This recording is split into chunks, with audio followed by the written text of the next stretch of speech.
Resident Evil Retribution brings quite a lot of cool things to the table. Obviously, it's based on a video game, so there's a certain element that the fans are coming for. Come on, get in the car! You know there's going to be zombies.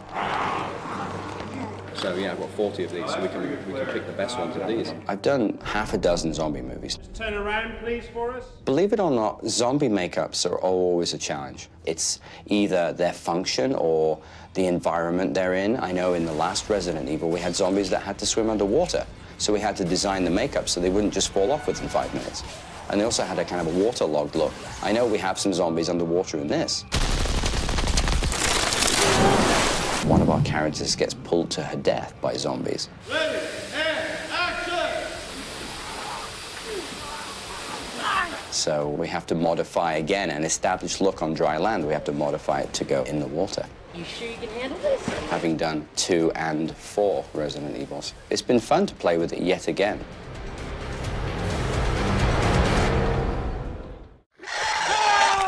The zombies' role in a Resident Evil movie is to try and kill as many people as possible.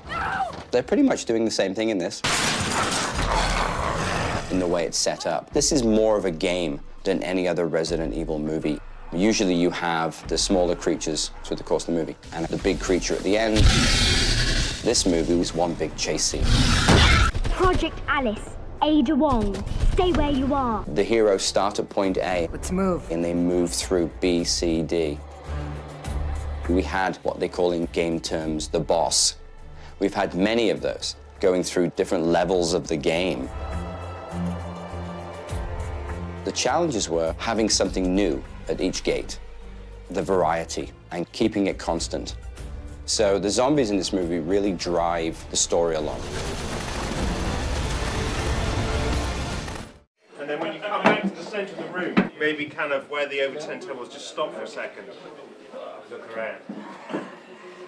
Paul is such a great director that each time he puts zombies in front of the camera, they're doing something different. That was a little bit more deliberate. Okay. Thank you. So this time round, we've been able to play with the look of the zombies, giving them different genes. For the Japanese zombies, you have a very specific look, fresh, but they're also very distinct looking. We wanted to make them different enough. All wants more blood on here. That'd be awesome. We can throw a little blood. But still stay within the whole look of the sequence in Tokyo.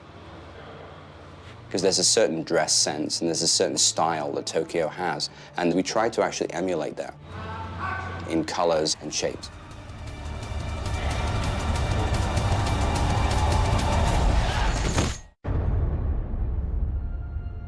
We have an excellent sequence in Moscow where we have a lot of zombies that are Russian military. Intruders entering Moscow test environment. Activate Las Plagas Undead. What's nice about this is the zombies, they're not so much resurrected from the dead, they're infected with the T-virus. It's the Las Plagas virus. They mutate in terms of their strength and their abilities and their motor function. So we have zombies who fire machine guns. We have zombies firing rocket launchers. We have zombies riding motorbikes. It sounds crazy, and it looks crazy, and it is crazy. When a zombie is doing more than just stumbling around, not only is there more wear and tear on the makeup, there's a lot of elements where you bring in stunts. So you're having duplicate makeups on stunt people and lead actors. You have to think of it more in terms of the practicalities as well as the art than just making it look good. It also has to work, which is really important. We gave them a more skull-like appearance. They look very decayed and very dirty and gross. Big, nasty old dentures that distorted their face out. Don't turn it on yet. I don't have my teeth in. Look.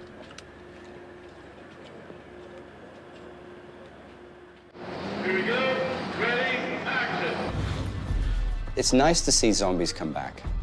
No matter how great the makeup is, there's something fantasy-based about vampires and werewolves. No matter what the motivation is, you can't really believe they're real. But zombies are human beings that are essentially have lost all their emotion, all their compassion, and they're just eating machines. And there's something terrifying about your family members coming after you.